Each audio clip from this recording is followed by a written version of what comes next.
Hello and welcome everyone. ये हमारा last lecture है पीएचडी के सिलेबस का जो कमीशन ने दिया है। इसमें हम लोग indices and school oral health program दोनों फिनिश कर लेंगे। तो शुरू करते हैं इंडिसेस से। क्या है indices?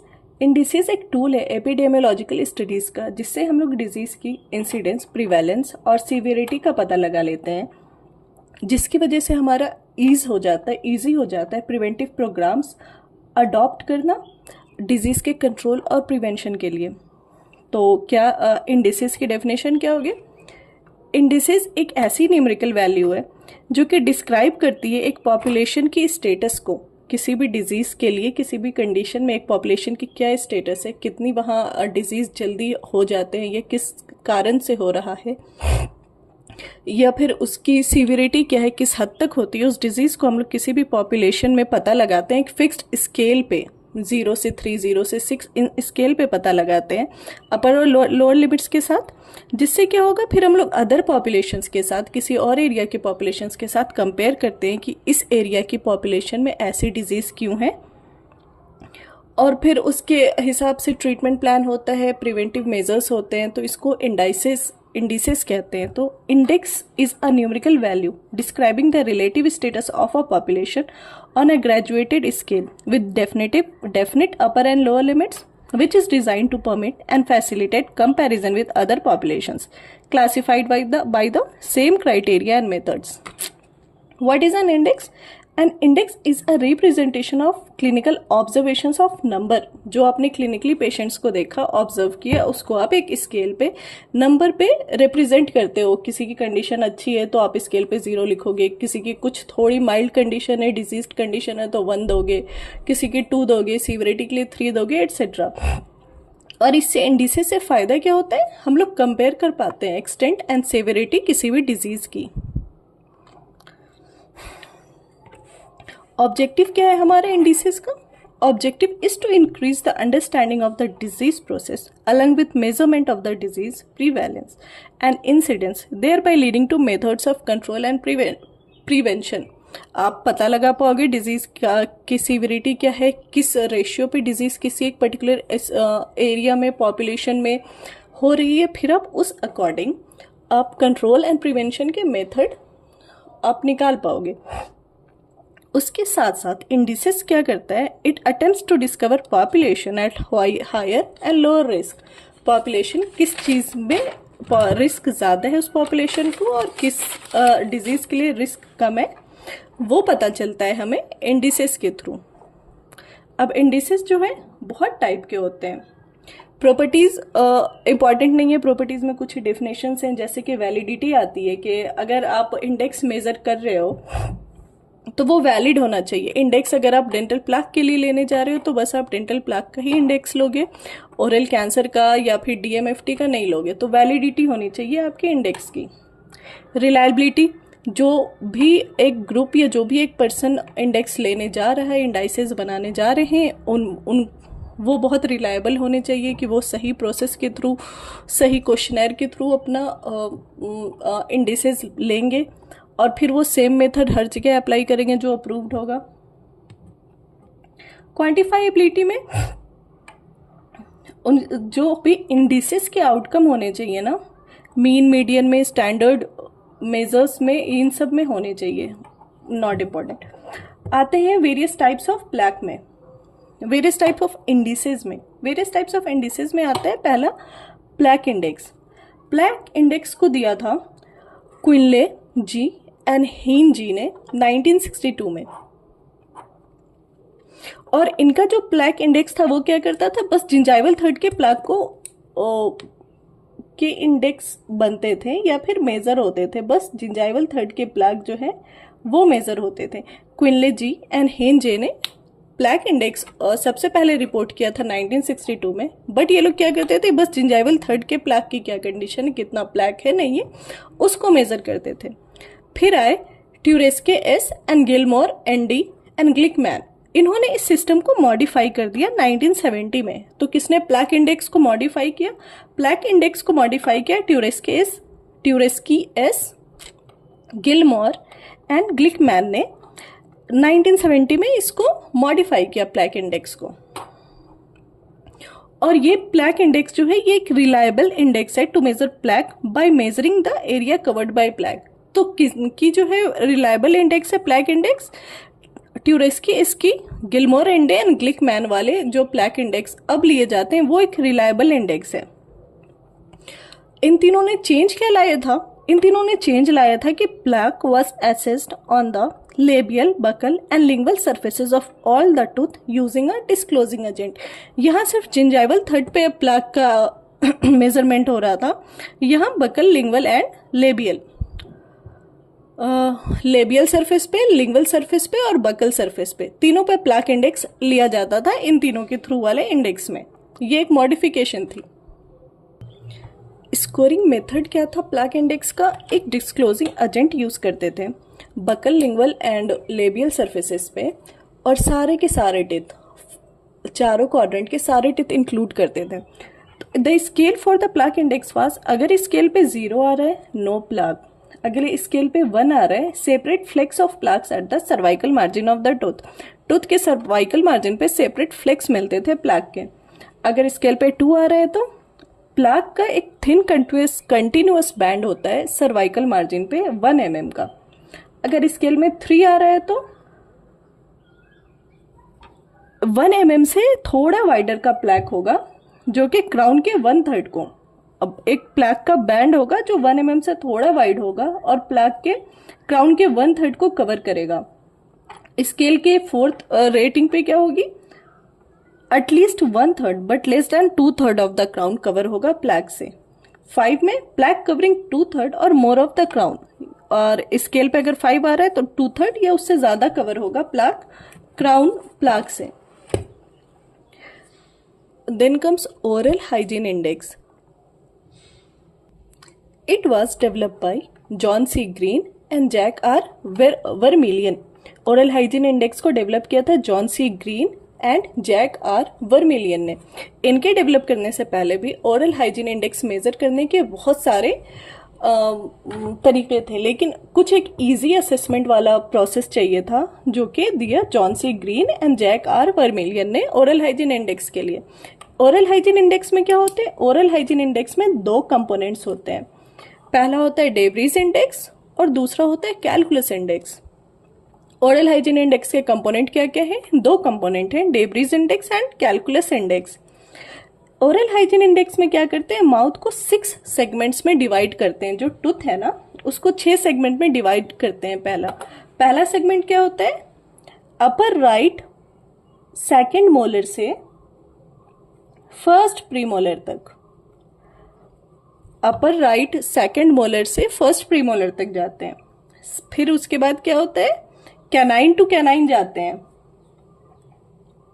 Canine to canine left side. फिर क्या बचा ऊपर में? फर्स्ट प्रीमोलर से लास्ट मोलर या सेकंड मोलर तक सीक्वेंशली जाते हैं। सेकंड मोलर से राइट साइड से शुरू करते हैं हम लोग। इसमें सेकंड मोलर से फर्स्ट प्रीमोलर तक पहला सेगमेंट होता है। फिर canine, right canine to left canine दूसरा सेगमेंट होता है। तीसरे सेगमेंट में first premolar to last second molar तक होता है। ये हो गया 3 सेगमेंट। ये हुआ अपर जॉ के 3 सेगमेंट। लोअर जॉ में 3 सेगमेंट ऐसे ही बनाते हैं, नीचे आ जाते हैं सीधे यहाँ पे लोअर सेकंड मोलर से लोअर फर्स्ट प्रीमोलर तक। अपर के सेकंड मोलर से शुरू किया हमने इजी कराने के लिए, ताकि आपको एक बार में याद हो जाए। एक मैप बना दूं दिमाग में। अपर सेकंड मोलर से शुरू करते हैं राइट साइड के, और बिल्कुल ऐसे पूरे जॉ को राइट राउंड करते हुए आ जाते हैं। अपर के सेकंड मोलर तक गए, उसके बाद क्या करना है? नीचे लोअर सेकंड मोलर से लेफ्ट फर्स्ट प्रीमोलर तक आए, फिर कैनाइन टू कैनाइन जाएंगे, फिर फर्स्ट प्रीमोलर से लोअर राइट सेकंड मोलर तक जाएंगे।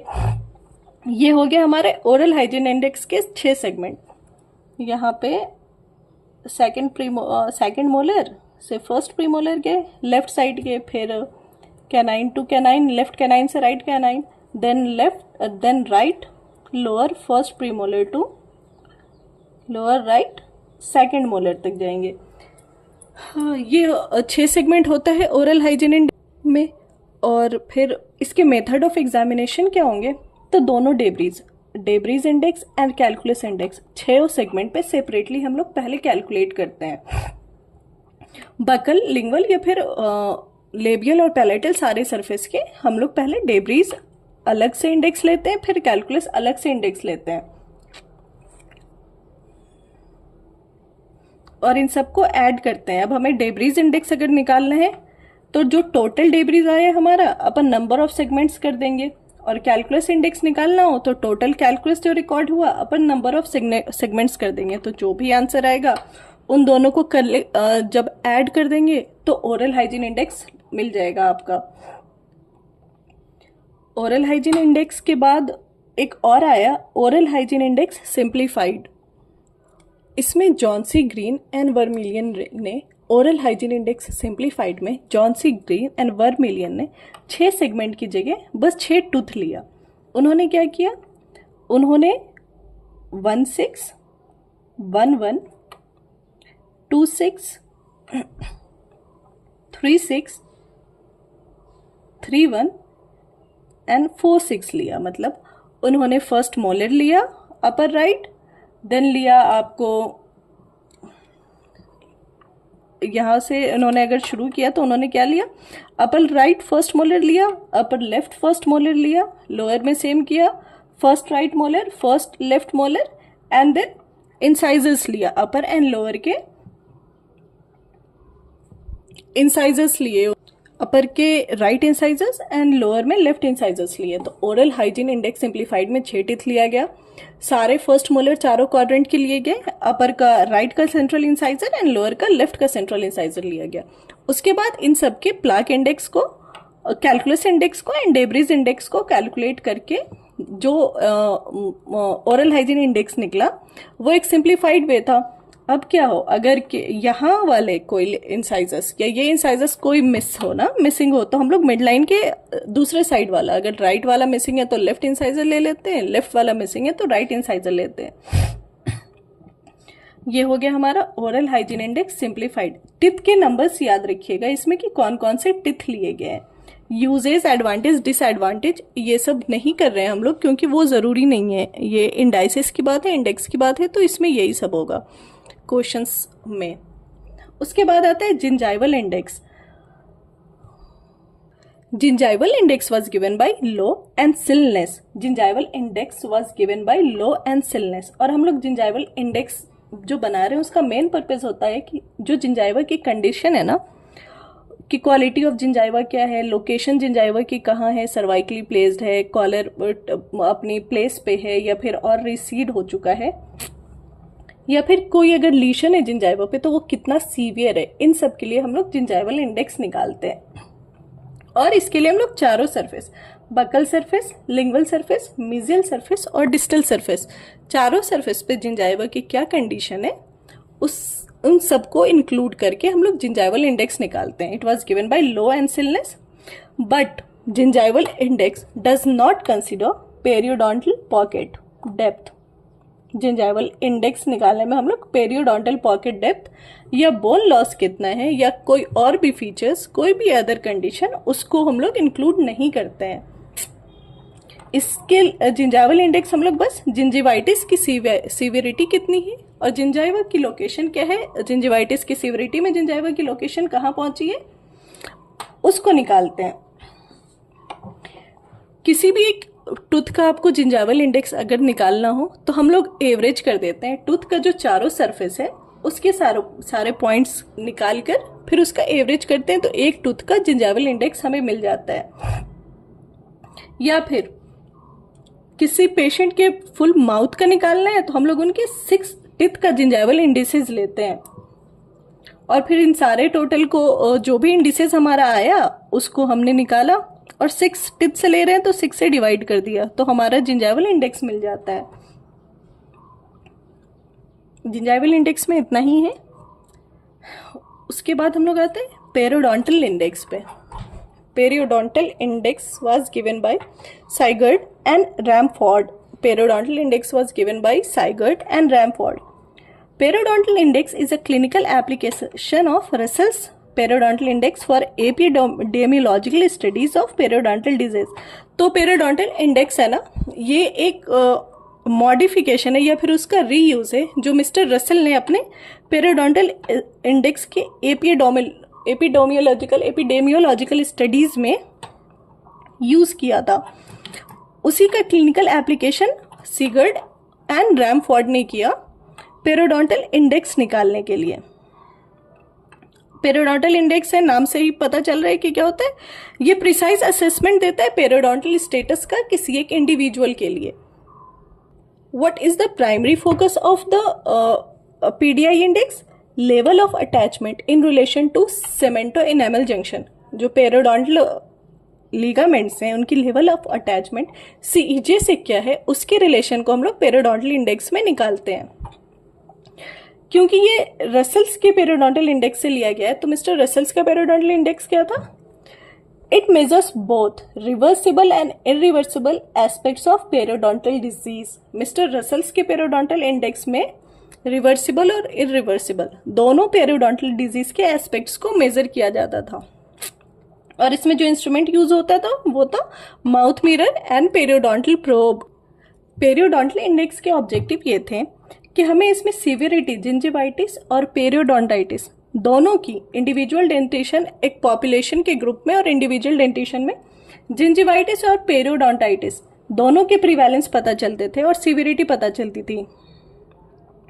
Longitudinal studies of periodontal disease में इससे हमें हेल्प मिलता था। किसी भी एक सेलेक्टेड पॉपुलेशन को पेरियोडोंटल थेरेपी की कितनी नीड है ये हमें पता चलता था। क्लिनिकल ट्रायल्स के लिए, थेरेप्यूटिक प्रोसीजर्स के लिए एक हमें एक्यूरेट रिकॉर्डिंग्स मिल जाती थी। स्कोरिंग मेथड क्या था? स्कोरिंग मेथड में था ये कि जो सिर्फ 6 सेलेक्टेड टूथ होंगे ना, वो हम लोग 6 सेलेक्टेड टूथ इसके लिए भी यूज करते थे। दिख रहा है? हाँ। पहला होता था maxillary right first molar, that is 1/6, then maxillary left central incisor, that is 2/1, maxillary left first premolar, that is 2/4, then mandibular left first molar, that is 3/6, mandibular right central incisor, that is 4/1, and mandibular right first premolar, that is 4/4।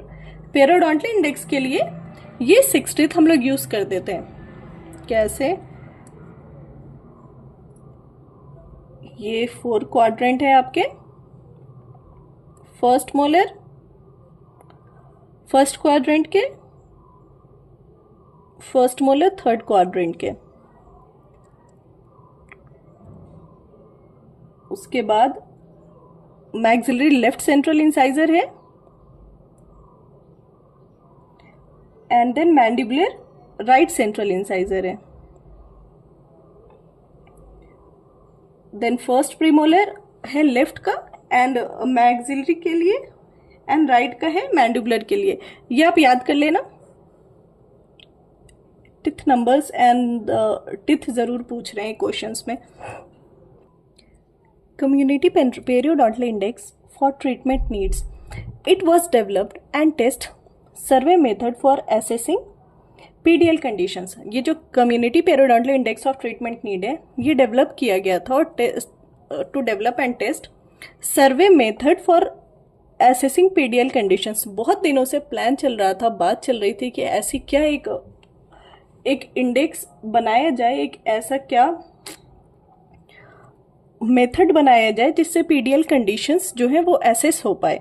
तो ये FDI और WHO मिलके plan कर रहे थे, जिसे जेएनएमओ, क्यूट्रेस, balms, shadow and इन्फेरी ने 1980 में एक प्लान दिया कि हमें ऐसे करके कम्युनिटी पेरियोडोंटल इंडेक्स निकालना चाहिए।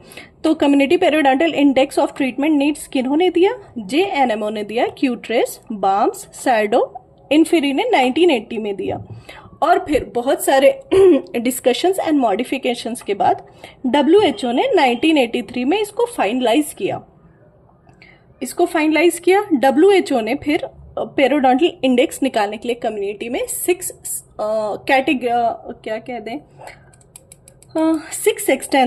सेक्सटेंस में डिवाइड किया टिथ को, सेम एज जो पीछे था। राइट साइड अपर राइट से शुरू करेंगे, सेकंड मोलर से फर्स्ट प्रीमोलर जाएंगे, कैनाइन टू कैनाइन जाएंगे, फिर लेफ्ट साइड के फर्स्ट प्रीमोलर से सेकंड मोलर तक जाएंगे, फिर नीचे सेम लेफ्ट साइड से शुरू करेंगे, second molar to first premolar, then canine to right canine, then from right first premolar to second molar. Teeth को इन सब 6 सेक्सटेंट में WHO ने डिवाइड किया। और फिर ऑब्जर्वेशन की जो कैटेगरी थी ना, उसमें 5 कोड दिए 0 to 4। और पेरोडोंटल प्रोब WHO ने कलर कोडेड पेरोडोंटल प्रोब दिया प्रोबिंग पॉकेट डेप्थ के लिए, पता करने के लिए सारे टिथ के।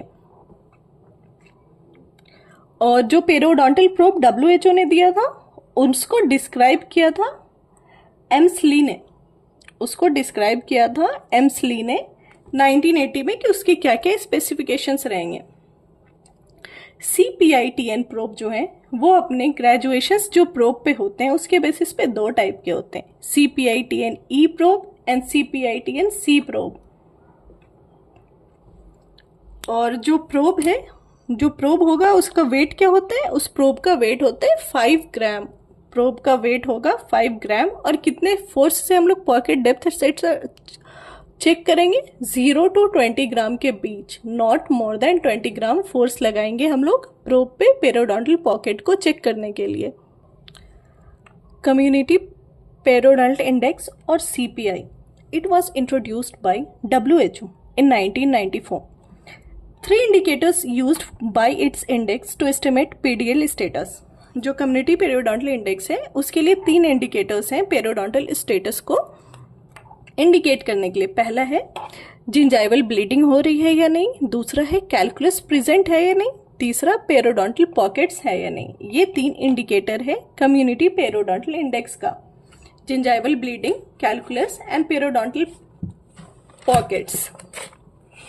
जो CPI प्रोब है ना, ये एक specially designed light weight probe होता है, इसको हम लोग CPI कहते हैं, जिसके 0.5 mm बॉल है जिसके टिप पे उसके बाद कुछ सेरेशंस होते हैं, कुछ मार्किंग होते हैं। तो black band between 3.5 and 5.5 mm, एक ब्लैक बैंड होगा जो 3.5 से 5.5 mm के बीच होता है ग्रेजुएशंस में, और एक रिंग होती है at 8.5 and 11.5 mm from ball tip.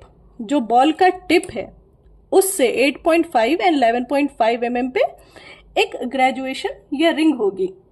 तो ये 2 चीज होगा CPI प्रोब में, एक ब्लैक सेरेशंस या मार्किंग होगी, ब्लैक बैंड होगा 3.5 3.5 और 5.5 mm में, डेट इज 3.5 एंड 5.5 mm, और दूसरा रिंग होगा बॉल के टिप से होगा, 3.5 से नहीं, बॉल के टिप से होगा 8.5 और 11.5 mm पे बॉल टिप से।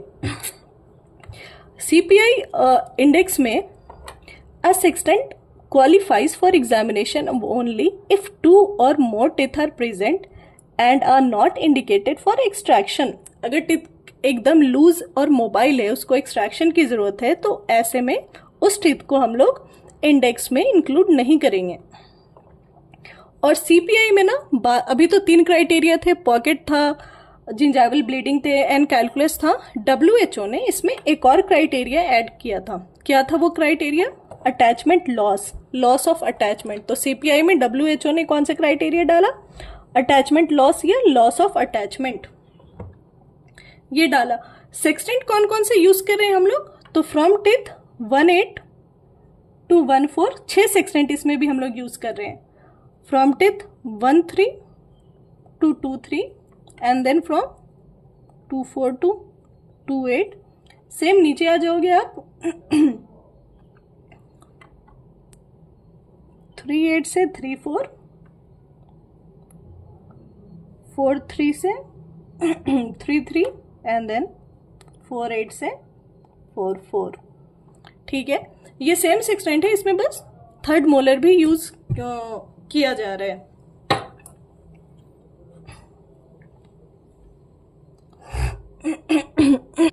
इसके लिए भी जो हम लोग पॉकेट की डेप्थ देखेंगे प्रोब से, तो प्रोब का जो फोर्स होगा वो 20 ग्राम फोर्स से ज़्यादा हम लोग नहीं डालेंगे। अब WHO ने जो अटैचमेंट लॉस क्राइटेरिया ऐड किए हैं तो उसके कुछ स्कोर भी हैं। तो जो स्कोर 0 होता है ना, that is loss of attachment from 0 to 3 mm। 0 से 3 mm अटैचमेंट है तो स्कोर 0 होगा। 4 to 5 mm अगर स्कोर है तो अगर 4 to 5 mm लॉस है तो स्कोर 1 होगा। अगर 4 to 5 mm लॉस है तो कैसे पता चलेगा? आपके बैंड की रेंज है 3.5 से 5.5 mm, वो जो बैंड होगा वो पॉकेट के अंदर चला जाएगा, बैंड कवर हो जाएगा, तो रेंज आपको समझ में आ जाएगी 4 to 5 mm की है पॉकेट डेप्थ, तो स्कोर वहाँ 1 होगा। स्कोर 2 कब होगा? जब 6 to 8 mm अटैचमेंट लॉस हो रहा हो। स्कोर 3 होगा जब 9 to 11 mm हो रहा हो अटैचमेंट लॉस। 12 mm से ज्यादा की अटैचमेंट लॉस है तो स्कोर 4 हो जाएगा। एंड देन स्कोर 9, इसमें होगा कि या तो खुद ही विजिबल है या फिर CEJ ही विजिबल नहीं हो रहा है या फिर आप डिटेक्ट नहीं कर पा रहे हो, तो वो स्कोर 9 होगा। और कहीं कहीं पे स्कोर X हम लोग देते हैं, मतलब इस सेक्सटेंट को हमने एक्सक्लूड कर दिया, इसके सारे टूथ हैं आइदर वो एक्सट्रैक्टेड है, लूज है, मोबाइल है, इनके इंडेक्स लेने का हमारा कोई फायदा नहीं है, तो वो वहां पे हम लोग स्कोर X करेंगे। Then comes dental caries index. Dental caries index, it values for caries prevalence and incidence are expressed under the DMF index. जो डेंटल केरीज इंडेक्स है उसको हम लोग क्या करते हैं, सारे जो केरीज के प्रीवैलेंस और इंसिडेंसेस है उसको हम लोग D, M और F से डिनोट करते हैं। Dental caries index was advocated by Henry Klein, Carroll E Palmer and Knutson JW। Dental caries index किसने दिया था? Dental caries index was advocated by Henry Klein, Carroll E Palmer and Knutson JW in 1933। Is most universally accepted. Dental caries index है, ये सबसे ज्यादा universally accepted index है। और DMFT index is an irreversible index indicating the total life time caries experiences. ये एक DMFT क्या एक इरिवर्सिबल इंडेक्स है। क्यों? क्योंकि जब केरीज होगा या कुछ पेट एंड फिशेस कुछ भी होंगे तो उससे एक स्कार रह जाएगा, उससे मार्किंग रह जाएगी, उससे टूथ लॉस होगा जो कि विजिबल रहेगा लाइफ टाइम। और तो ये क्या है, लाइफ टाइम केरीज एक्सपीरियंस बताता है। एक इरिवर्सिबल इंडेक्स है, ये खुद से हील नहीं होने वाली चीज़ है जो हील हो जाएगी और डॉक्टर को पता भी नहीं होगा कि कभी ऐसा कंडीशंस भी हुआ था। तो irreversible and life time caries experience देता है केरीज इंडेक्स से। अब केरीज इंडेक्स में क्या डिनोट होता है? DMFT, that is decade, missing, D is for decayed, M is for missing tooth, F is for filled tooth। filled tooth जो है ना वो सिर्फ परमानेंट टीथ के लिए हम लोग यूज करते हैं, परमानेंट रेस्टोरेशन ओनली। और मैक्सिमम स्कोर DMFT का कितना होगा? मैक्सिमम स्कोर जो होगा वो DMFT का 32 होगा, और जो अदरवाइज कुछ भी आ रहे हो तो वो 28 तक आ सकते हैं, लेकिन मैक्सिमम DMFT इसको 32 होगा, उससे आगे नहीं जाएगा। DMFT is decade, missing, field, only permanent restoration के लिए यूज करते हैं हम लोग। मेथड ऑफ एग्जामिनेशन क्या होंगे हमारे DMFT के या डेंटल केरीज इंडेक्स के? यहाँ जो भी चीज है डिकेड, मिसिंग या फिर फील्ड टूथ, इन सबको हम लोग सिर्फ केरीज की वजह से अगर हो रहे हैं तो ही इंक्लूड करते हैं। फ्रैक्चर हो या कुछ हो उस कारण से हो रहा है तो इंडेक्स में इंक्लूड नहीं करते हैं। Decayed due to caries, missing due to caries, filled due to caries, only permanent restoration, इस केस में ही इन सबको काउंट करते हैं। क्या करते हैं? सारे के सारे जो 28 टीथ हैं वो एग्जामिन किए जाते हैं। Third molar dental caries index में नहीं लेते हैं हम लोग। इंस्ट्रूमेंट जो यूज होता है वो नंबर 23 एक्सप्लोरर और माउथ मिरर यूज करते हैं हम लोग। रूल क्या होगा स्कोरिंग के लिए? एक टूथ जो कि फुली इरप्ट है और उसका क्लूजल या इंसाइजल सरफेस ओरल कैविटी में दिख रहा है, इंसाइजल एजेस टोटली एक्सपोज्ड, तो ही उसको इंक्लूड करेंगे। किसी भी टूथ को आप एक बार से ज्यादा काउंट नहीं करोगे। डिकेड, मिसिंग या फिर field tooth should be recorded separately. जो डिकेड है आप उसको अलग बनाओगे, अलग कॉलम, और डिकेड का, मिसिंग का, फिल्ड का। टूथ लॉस्ट और filled due to cause other than caries are not included. कोई भी टूथ जो कि लॉस हुआ हो या फिर फिल्ड हुआ हो और उसका रीजन केरीज के अलावा कोई और भी हो तो हम लोग उसको डेंटल केरीज इंडेक्स में यूज नहीं करते हैं। ये हो गया। लिमिटेशंस क्या है डेंटल केरीज इंडेक्स के?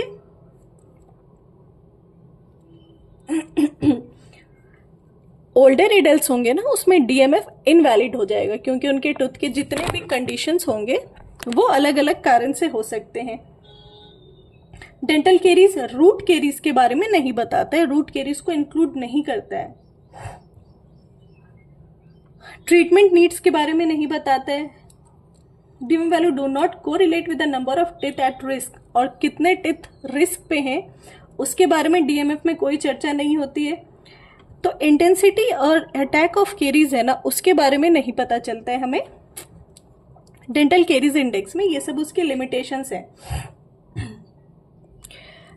Then comes dental caries index for primary dentition. Dental caries index for primary dentition. Dental caries index for primary dentition was given by Grubel in 1944. It was given by Grubel in 1944 for measuring the dental caries incidence. Caries indices used for primary dentition is either DEFT index और DEFS index, DEFT या फिर DEFS।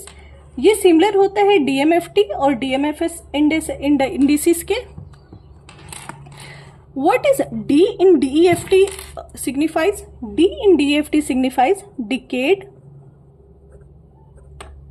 primary teeth. E signifies primary teeth indicated for extraction due to caries only. D हो गया decayed primary teeth, E हो गया extraction वाले teeth और जो सिर्फ केरीज की वजह से उस कंडीशन में पहुंचे हो। F is for primary teeth with permanent restorations due to caries. Primary teeth जिसमें परमानेंट रेस्टोरेशन हो केरीज की वजह से वो। अब कुछ मॉडिफिकेशंस हैं इसमें। Def index is for children before the age of exfoliation, that is 5 to 6 years. 5 to 6 years के बच्चों के लिए def index is applied only to primary molars after 9 years. Def index जो है प्राइमरी मोलर्स पे 9 years के बाद ही अप्लाई होगा। Dent index after 9 years. The basis principle and the rule for DEF index are the same as DMF index. अब calculate कैसे करेंगे डेफ इंडेक्स को? सारे के सारे जो भी सरफेस है डिकेड प्लस एक्सट्रैक्शन वाले प्लस परमानेंट रेस्टोरेशन वाले, उनको ऐड कर दो। तो टोटल जो प्राइमरी डेंटिशन के डेफ स्कोर्स हो सकते हैं ना, वो 20 हो सकते हैं, उससे ज्यादा नहीं। मिक्स डेंटिशन में क्या होगा?